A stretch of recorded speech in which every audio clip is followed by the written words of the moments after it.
boa noite. Boa noite. O governo de Minas Gerais anuncia que as águas do rio Paraopeba oferecem risco à saúde. Resultado da contaminação por rejeitos de mineração da barragem rompida. Chega a 110 o número oficial de mortes em Brumadinho. As equipes de busca completam 7 dias na lama. E os militares israelenses deixam o país depois da cooperação com os bombeiros. A justiça determina mais um bloqueio de recursos da Vale. E o presidente da empresa diz que vai acelerar as indenizações para as vítimas. O Parlamento Europeu reconhece o deputado venezuelano Juan Guaidó como presidente interino. O desemprego no Brasil fecha 2018 em queda. Mas com aumento do trabalho informal ou por conta própria. Caem as matrículas de alunos na educação básica. O frio glacial mata nos Estados Unidos. O calor bate recorde no Sudeste brasileiro. E o Rock in Rio anuncia mais uma atração internacional para o festival deste ano. A partir de agora, no Jornal Nacional.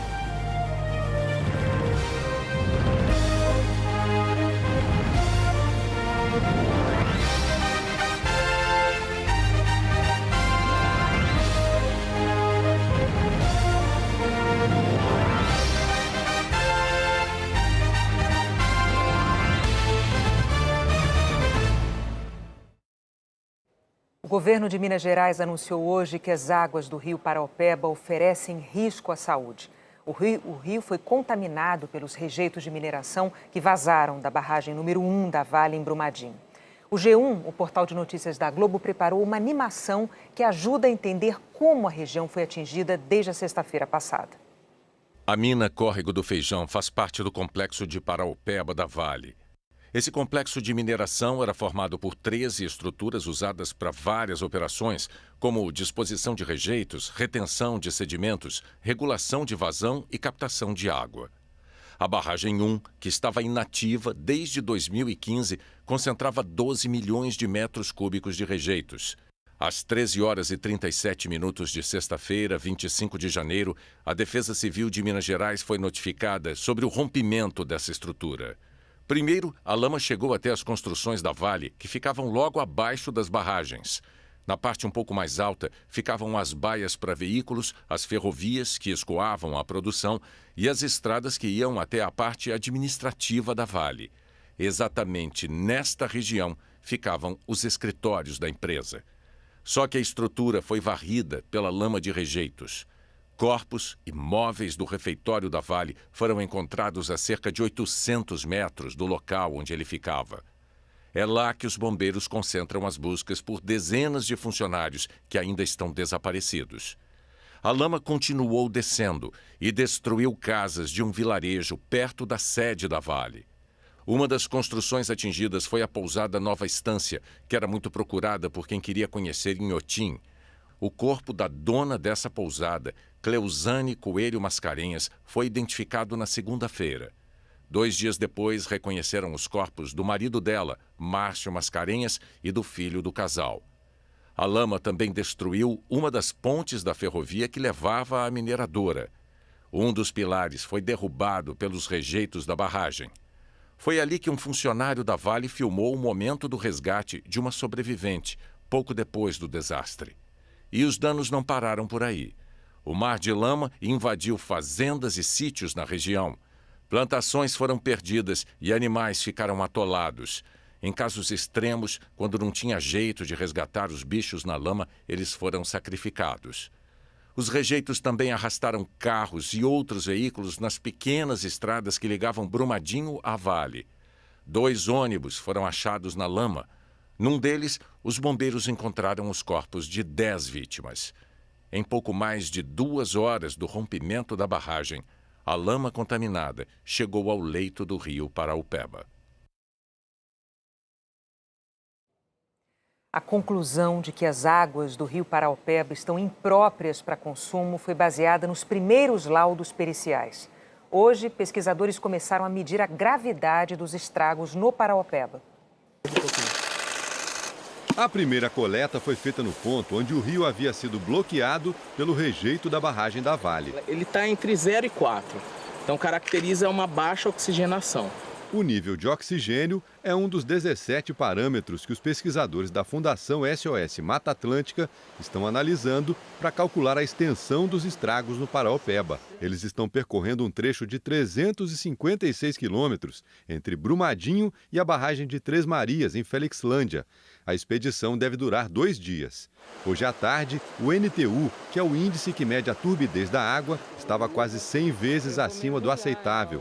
Depois da área urbana de Brumadinho, eles encontraram um rio com essa cor de chocolate. Você nem consegue enxergar a água, né? Isso não tem nenhuma transparência, turbidez exagerada, extremamente elevada, o que faz com que não haja nenhum miligrama de oxigênio dissolvido na água, então, portanto, o rio está completamente morto nesse lugar. Outra forma de medir esse impacto é olhar para a batalha que a natureza vem travando sozinha todos os dias para tentar se recuperar da agressão.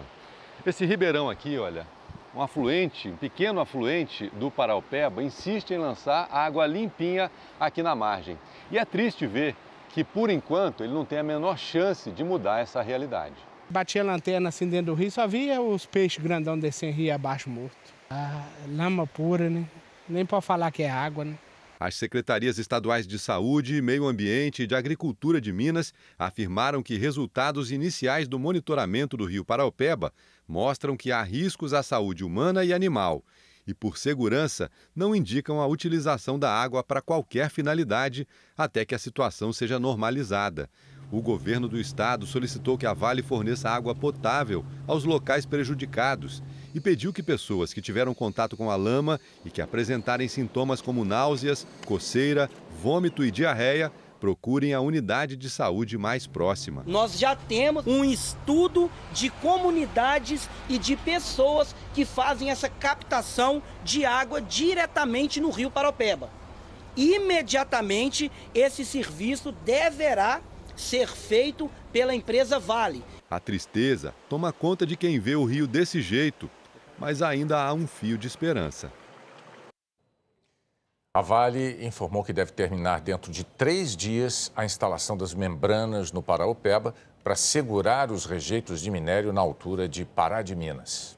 Em Brumadinho, subiu para 110 o número oficial de mortos. 238 pessoas estão desaparecidas.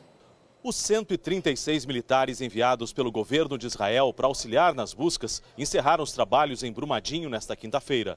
Logo cedo, eles se reuniram num quartel em Belo Horizonte, onde foram homenageados numa cerimônia que marcou o fim da missão. No céu, dá para ver que o trabalho segue intenso.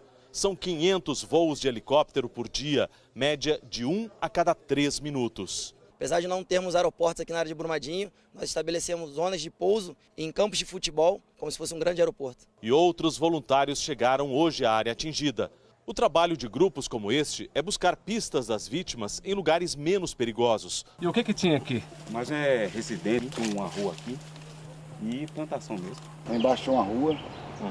Aqui estão homens e muitas mulheres de todo o Brasil, que deixaram suas profissões e famílias para ajudar. O que faz o pessoal de Ceabra, na Bahia, vir para cá? A força de vontade em ajudar, de saber que o próximo está precisando. Um grupo de voluntários nos levou pela área onde a enxurrada deixou mais desabrigados. 108 pessoas ainda não têm como voltar para casa. Por onde a gente anda, aqui no meio da mata, a gente encontra cenas como esta aqui, olha só. É um veículo, uma Kombi, que, segundo os bombeiros voluntários que atuam aqui nessa área, estava estacionada na frente de uma casa que ficava numa rua onde hoje a gente só enxerga barro. Felizmente, no dia da tragédia, não havia ninguém dentro desse veículo, nem dentro da casa, porque esses tijolos aí no chão são tudo que resta dela. Aqui uma outra casa que foi arrastada e esmagada pela lama. Eu estou sobre o que sobrou de uma laje da casa. O resto virou um amontoado de telhas, tijolos, roupas, eletrodomésticos, tudo destruído pela enxurrada. Isso aqui foi o que sobrou da casa do Abel. E olha lá, onde é que a minha parede da minha cozinha foi parar? Da sala não achei, mesa nem nada, nem documento estava em cima da mesa. Ele disse que estava almoçando na hora da tragédia. Isso não sai da cabeça mais nunca. Nunca. Este casal também escapou por pouco. O que mais que a gente está chocado, que é o que a gente chega nesse ponto que a gente está agora, a gente ouviu vozes de alguém pedindo socorro na mata. Uma sensação esquisita, porque a gente não poderia fazer nada. Hoje foi encontrado o 6º corpo no pátio da casa deles, ainda alagado. Horrível. Uma cena que eu não desejo para ninguém passar o que eu passei. Hoje, a Vale começou a inscrever famílias que vão receber uma doação emergencial de R$100 mil. Isso não é uma indenização. Olhares perdidos, o choro incessante. Gabriela veio até esta central da Vale para ajudar a tia, que ainda não tem notícias do marido. A gente tem que ficar bem primeiro para tentar ajudar quem não consegue, né? Igual minha tia não consegue falar. A inscrição para ter direito à doação de R$100 mil da Vale é por ordem alfabética do primeiro nome da pessoa que morreu ou está desaparecida. Hoje foram os de letras A e B. A previsão é terminar as inscrições até terça-feira que vem, mas não há um prazo final para a pessoa comparecer. Um único representante da família da vítima vai receber o pagamento de acordo com uma ordem preferencial.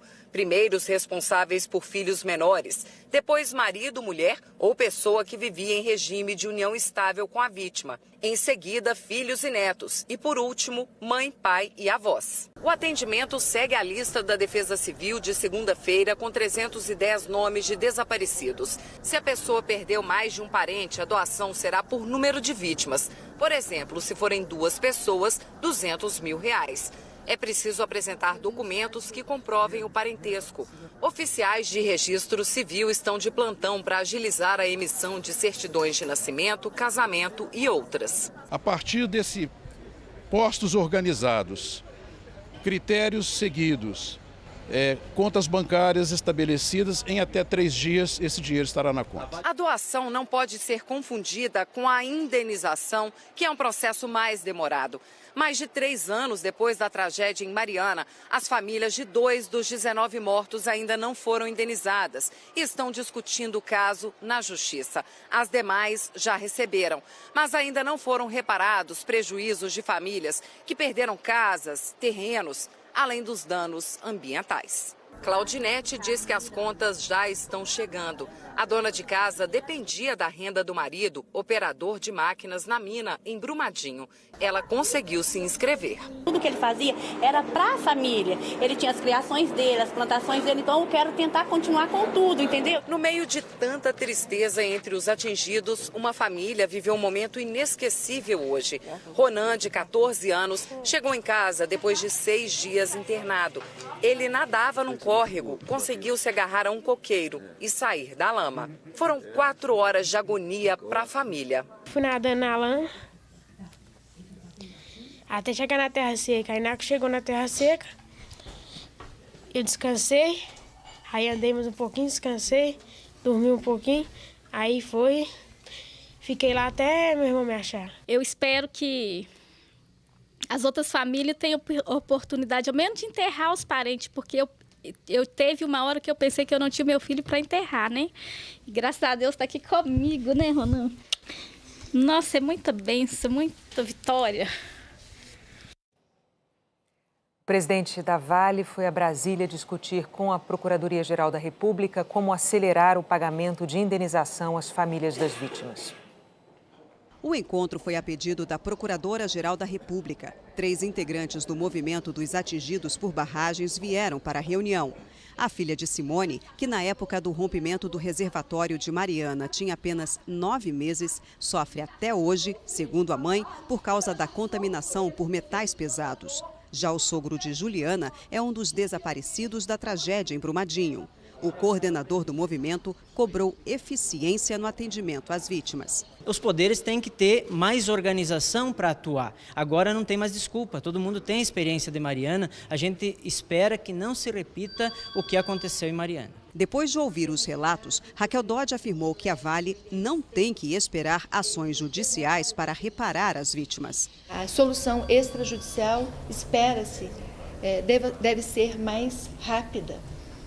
Cada um assumindo o seu dever de responsabilidade, de indenizar, de adotar medidas emergenciais. Não é preciso aguardar a ação da Justiça. Aquele que comete uma infração, ele tem o dever de reparar o dano. Raquel Dodge também se reuniu com o presidente da Vale. Depois da conversa com a procuradora, Fábio Schwartzman afirmou que a Vale vai acelerar o pagamento de indenizações às vítimas. Nós estamos preparados para abdicar de ações judiciais, nós queremos fazer acordos extrajudiciais e nós estamos buscando assinar com a maior celeridade possível um acordo com as autoridades do Estado de Minas Gerais que permitam que a Vale comece imediatamente a fazer frente a esse processo de indenizatório. Indagado por que a sirene não tocou no dia do rompimento da barragem, ele disse que a sirene foi enterrada pela lama antes de tocar. Aqui aconteceu um fato que não é muito usual. Houve um rompimento muito rápido da barragem e o problema da sirene é que a sirene que ia tocar foi engolfada pela queda da barragem antes que ela pudesse tocar. No fim da tarde, Raquel Dodge e o presidente do Supremo Tribunal Federal, ministro Dias Toffoli, formalizaram a criação de um observatório que vai monitorar questões econômicas, ambientais e sociais de grande impacto ou que causem calamidade. De acordo com o ministro, o observatório vai eliminar entraves que atrasam a reparação a vítimas de tragédias ou o andamento de processos. Dias Toffoli afirmou que o observatório pode rever casos como o incêndio da Boate Kiss e o rompimento da barragem de Mariana. Mais do que dizer que é um ato de se dar uma resposta imediata, é um reconhecimento e um pedido de desculpas para que o sistema judicial realmente reconheça suas falhas e que nós possamos enfrentar esses dramas de uma vez por todas. O juiz Ordenísio César dos Santos, da 5ª Vara do Trabalho de Betim, em Minas Gerais, determinou o bloqueio de mais 800 milhões de reais da Vale. A Justiça Trabalhista bloqueou até agora 1 bilhão e 600 milhões para pagar indenizações por danos morais coletivos aos trabalhadores.